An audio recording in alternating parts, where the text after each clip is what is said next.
With the new runes for Warlocks in Classic of Discovery, you will be able to perform on multiple roles and not just DPS. Over the years, Warlock in Classic and TBC had the necessary tools to tank certain bosses, especially those that dealt heavy shadow damage. And now, Blizzard decided to bring more to the class with the introduction of Metamorphosis and a lot of sustain with the self-healing dot. Today, we'll go over each rune to see how each spec will perform, talents up until the level 25, and a few items that could potentially put Warlocks at the top of the meters. Let's go to the chest runes first. We have Chaos Bow. Not much to say about this ability, it's a simple and very strong.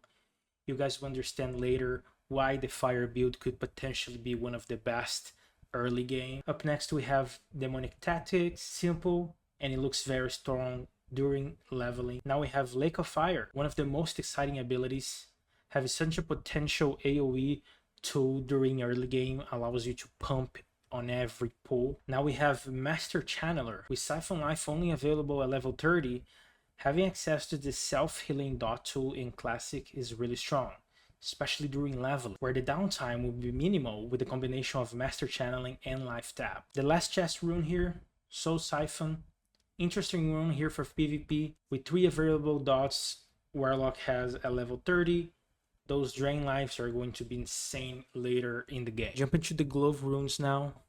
We have Chaos Bow, but in the glove slot. We have Haunt. Having this ability available for Warlocks in Classics is a huge advantage. Making those dots tick really hard allows you to funnel the DPS while keeping every dot on multiple targets. Next up we have Metamorphosis. This is the ability that makes the Warlock's dream come true.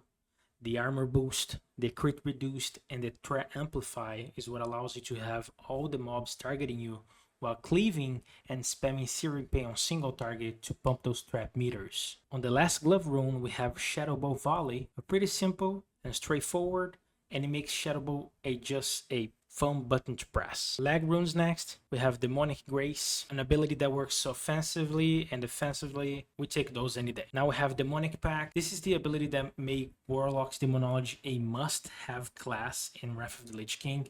Giving spell power to party members is a huge DPS increase. Everlasting Affliction is one of the runes that potentially will make Affliction skyrocket in the DPS meters. This ability combined with Shadow Bow Volley would allow you to have a permanent corruption on multiple targets. And if Nightfall is talented, you can have procs after procs of Volley. And last but not least, Incinerate. The boost damage for fire spells is what makes this special. It allows you to cast huge chaos bolts right after your Incinerate cast. Could potentially bring the fire build to the top of the meters. Doing a quick rundown to Affliction leveling here.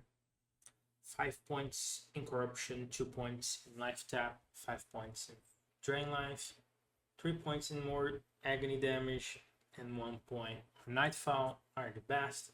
The synergy between Master Channeler to keep yourself alive on every pull, plus the drain life 10% more bonus. This sounds really good during leveling. And the combination here, Shadow Bow Volley and Everlasting, maintaining your corruption 100% uptime when you hit them with Incinerate, Searing Pain, Drain Soul, any cast ability, and also having a chance to proc Nightfall. So you see the synergy here, Nightfall proc, Shadow Bow Volley, into Everlast, Infinite Corruption, Nightfall chance proc. You see the pattern here, so this could potentially be one of the best builds for leveling and the raid at level 25. Going through Demonology leveling right now, guys. 5 points on health. I think this is the standard, right? Mana into Void more tank. And now here the tricky part, Fell Stamina. Then you can opt for 1 point of Unholy or Fell Domination. This is the last point that we will have. A tricky part here, I don't think tanking Warlock in phase 1 is going to be that good. The key talent missing here is Soul Link.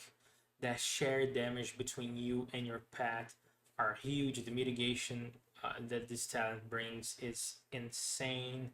So I don't see that much of an impact that this class will have in terms of tanking, but if you want to go for it, please do it.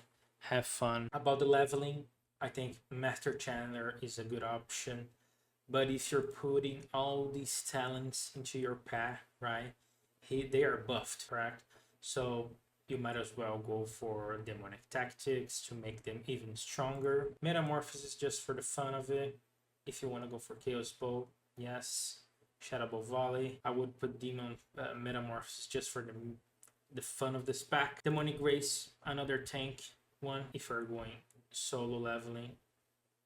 Any other ability here would be better in the situation, right?